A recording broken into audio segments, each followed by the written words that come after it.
জমিতে কীটনাশক স্প্রে করার সময় ঘটল মর্মান্তিক ঘটনা। হঠাৎ করে অসুস্থ হয়ে জমিতেই লুটিয়ে পড়ে মৃত্যু হলো বছর 40-এর এক ব্যক্তির।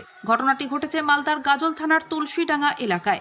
জানা গিয়েছে মৃত ব্যক্তির নাম সঞ্জয় সাহা, বাড়ি তুলসীডাঙ্গা এলাকায়। পরিবার সূত্রে খবর, এদিন তিনি তার কাকার সাথে জমিতে কীটনাশক স্প্রে করছিলেন, কিন্তু অর্ধেক জমিতে স্প্রে করার পর হঠাৎ করেই সঞ্জয় সাহা অসুস্থ হয়ে জমিতে লুটিয়ে পড়েন। সঙ্গে সঙ্গে স্থানীয়রা তাকে উদ্ধার করে গাজল স্টেট জেনারেল হাসপাতালে নিয়ে যান, কিন্তু চিকিৎসক মৃত বলে ঘোষণা করেন। ঘটনায় পরিবারবর্গ কান্নায় ভেঙে পড়েছেন। শোকের ছায়া নেমে আসে গোটা এলাকায়।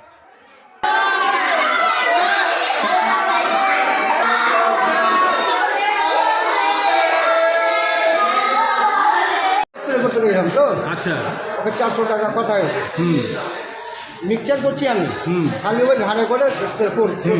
কি মিক্সচার করছিলেন? ভুট্টা দিয়ে কিসের জমি? ভুট্টা জমি। ভুট্টা দিয়ে হ্যাঁ, তারপরে তার ভিতরে উল্টা করে। আচ্ছা, তারপরে তারপর আর শুরু করা হয়নি তখন? হ্যাঁ?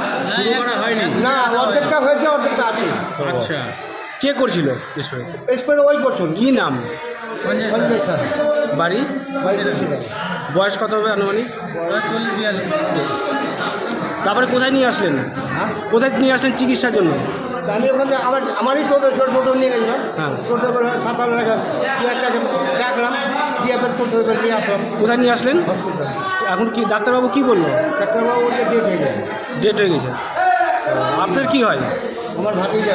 ভাতিজা। খালা বেটা। আপনার নাম? আমার নিত্য স্যার। বুঝি কয় বিঘা? এক বিঘা হয়েছে, 1 বিঘা মতন আছে।